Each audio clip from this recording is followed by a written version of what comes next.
Ciao Davide, welcome to the check-in. Ciao, come stai? Tutto bene, tutto bene. Ah, So, Dafne17, Davide Marcotti, you've been on before to do a solo episode. Have you also been back apart from that, or have we only? just as a solo episode. Now, this is my second time on the show. Very exciting. Well, no one's more excited than us. This is a 20-minute video, approximately, and most of the questions are sort of randomly generated. So it's not a, conversation that flows from A to B to C. But we'll start off, Davide, by asking about your current view on the state of the market. You'll likely want to touch on Silicon Valley Bank and its bailout that isn't a bailout, the latest CPI figures, and any likely Fed action you foresee this month. All right. Yeah, that's a good question. Let's break it down into three digestible chunks. So the first one is where I see the market, if I'm not mistaken, and talk about the Silicon Valley Bank fiasco, correct? So Silicon Valley Bank was a good example of the repercussions that very few people could foresee when it comes to rate hikes, right? So just to give the listeners some context there, and I've recently just published an article on eToro about the Silicon Valley fiasco, but basically these guys were thriving, okay? Over the past couple of years, their deposits were doubling year on year, and they had a very good problem on hand, which is how do we deploy this capital? Right? Because when you deposit money at a bank in a cash account, right? And I do banking as my day job, right? When you deposit money in a cash account, that's an expense for the bank, right? Because they need to service your cash accounts, right? You're going to have questions, and therefore we're going to need staff to answer your questions. You're going to make transactions, and sometimes banks do not charge for transactions. So really what it comes down to is that your deposits are a cost for the bank, right? So then in order to mitigate those costs and make a buck on your money, they need to invest their money, right? So how do they do it? Normally banks, their core business is lending, right? So they borrow money from you at a percentage, right? So the interest rate that they give you on your deposits, plus the operating expenses that goes into the cost side of things, right? And then they lend it out, right? So they're money market makers, basically, right? So they're money markets. They borrow money from retail or from institutions, for companies, from startups, and then they lend them out, right? And then they use fractionalized banking, but that's another story, right? So basically they go on leverage, right? Okay, so then they needed to find a way to make a buck on those deposits, right? So then they went into the market and they were like, all right, well, who wants a loan, right? Because that's what banks do. They give out loans, right?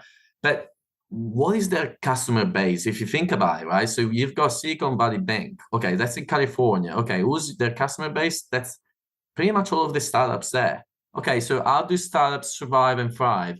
Well, they get funding, yes, but in what form do they get funding? It's not from lending, it's from VC capital, right? So they don't get funding from the bank. So then Silicon Valley is like, yeah, we've got a bunch of customers here, but not that many, right? We're not servicing large corporations. So then we need to deploy this capital in some other ways. So what do you do if you're a bank? You buy the safest asset in the market. What's the safest asset in the markets? That's US treasuries, right? So long dated US treasuries, 10-year, usually you go for the 10-year because it's a round number, it's a good number. Not joking, there is other reasons, but you go for the 10-year treasury, right? So then you buy the treasury, and basically, it sounds all good and well on paper, right? But then if you factor in the fact that the Fed was rising interest rates, well, then the equation changes a little bit. Why? Because bonds are not priced always the same. The price of bonds change, okay? So if interest rates go up, the price of bond goes down. If interest rates go down, the price of bonds go up. Because when you buy a bond, you buy a bond for, like, say 2%, right? At par. So you buy for 100. At expiry, they give you back the 100, right? But if interest rates now go to 20%, right? Now you're obviously not gonna get the same value. So let me just, can you cut this? Well, there's not supposed to be any cutting, but yeah, I mean, I can. Fuck. Never mind then. Okay, well then let's move on. So then, okay, so interest rates are 2%. You're buying a bond for 100. right? Not because I just wanted to be a little bit clearer there, but interest rates are 2%. You buy a bond for 100, right? If interest rates change to 20%, now your bond is probably valued at 80, right?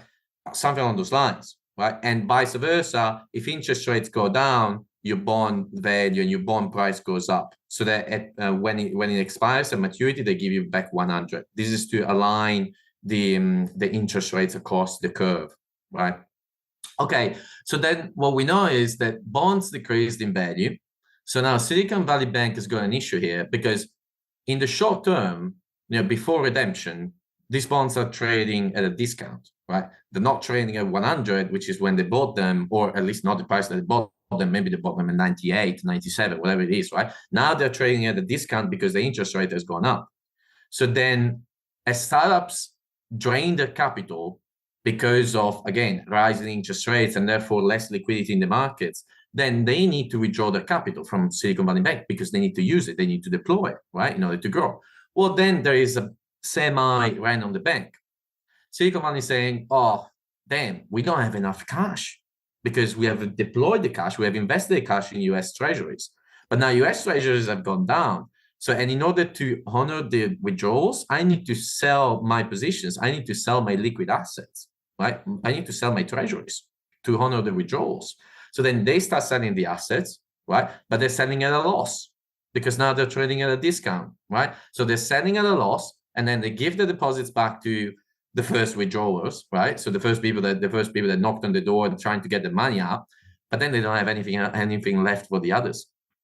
And because the word spread across the street, right, on the street, and then everyone just went there and ran on the bank, and then they didn't have enough cash on hand. It was all locked up in these short-term treasuries and medium to long-term treasuries. Actually, if it's longer than a year, it's always long-term. So if they're all long-term treasuries, and yeah, so that's basically what happened. You shut down. Okay. So poor risk management by Silicon Valley Bank, does that mean there's less likelihood of contagion if it was a very specific error by one bank? Yeah, look, the thing is, I've heard both sides of the argument here, right? So did Silicon Valley Bank put in place poor risk management practices, or did Silicon Valley Bank just listen to what Jay Powell was saying or to what the bank was saying? Because Jay Powell and the Fed were basically saying that this inflation thing was transitory. They did not say that they were going to they did not say that they were going to hike rates for 2 years straight, right? So then for them, it would have been a short-term issue. Something that you can mitigate with additional funding from the central bank, right? But in reality, that didn't happen. That prolonged over a few years, and we are where we are now. In terms of contagion, technically, as per policy, the FDIC only insures up to 250 grand, right? So if you deposit money with a bank or with eToro in certain countries, by the way, I know that in Australia it does apply. I think in Europe too. Your deposits, if you're not investing in crypto, because that's a different thing, or in CFDs, if you're investing in real stocks, in real assets, or ETFs made up of real stocks, right? Or when you copy people, it's the same thing. It depends on your country, right? But your deposits are insured up to 250K, right? Now, these startups, their monthly payroll is 250K, right? Especially in the US, like insane salaries, right? Insane. So maybe if you have like more than 10 employees, like your monthly payroll is already above 250K, right? So these startups used to have like millions in the bank account, right? And they were raising funding, etc. Right? Okay, well, so then the issue is, bloody hell, like if we only show up to 250K, right, which might work for retail individuals, players, right, it's not going to work for startups. So then there is 50,000 startups on the line here that are not going to be able to make payroll in a couple of months' time if we don't insure up to whatever they have, right? So the old startup ecosystem in the United States was at risk. So what did they do? They got together, Fed and FDIC, issued a statement Sunday night, late Sunday night, US time. We insure everything, like up to whatever you have, right? There's no contagion there. Then the thing is that most of those deposits, they haven't been lost, right? The people that managed to withdraw money, the companies that managed to withdraw money before they went bust, they just went to another bank. So then the question is, all of these other banks, the big four banks in the States, right, JP Morgan and such, right, US Bank, etc. Now they're gonna have massive inflows of money, because if you're banking with a small regional bank, do you really have the appetite and the risk appetite to leave your money there? So now a new trend will take place, which is to move funds from smaller entities into these large corporations. And I foresee that there is going to be some sort of concentration of the banking sector in the US and across the world. Okay, that's very interesting. But we've got to keep things moving. So let's move over to the random question generation, shall we? Yeah. First question. First question is number 28. Describe your last holiday, Davide. This will be interesting because you happen to be in the Emerald Isle as we speak. Yeah, look, I'm 32 years old. I don't have a partner just yet. I don't have family. Well, I don't have kids. I'm really trying to make the most of my last few years as a free man, which means that this translates into I travel a lot. So the last time I went to Paris. So now I reside in, I'm temporarily here in Ireland, right? But I do travel quite a bit, and I travel for work as well as leisure. And last time I was in Paris it was just a weekend. I just do weekends across Europe. Next, I'm going to South Korea. Then I'll be going to Amsterdam, Portugal, Spain. I'm doing all of the things that I couldn't afford to be doing when I was 18, up to actually, like until a few years ago, to be completely honest. Right. Well, I hope you're getting to see some of Ireland while you're there. Yeah, I do. Like it's not the easiest thing in the world to make quality friends as an adult, right? I can go out to the pub and make 10 acquaintances, right? But in reality, what you want is to have like a very high quality group of friends, right? That elevate each other, right? I don't need to spend time talking about the weather. I would much rather just stay by myself and watch some YouTube videos or read some books or listen to podcasts, right? Or focus on my personal growth rather than spending time talking about the weather. So I do prefer that approach, which means that I do not have a large social group. And how's the weather? It's not too shabby. It's actually better than I expected. All right. Next question, number 30. Ooh, 30. Nice. How would you rate your performance over the last 6 months? 6 months. Well, the first quarter.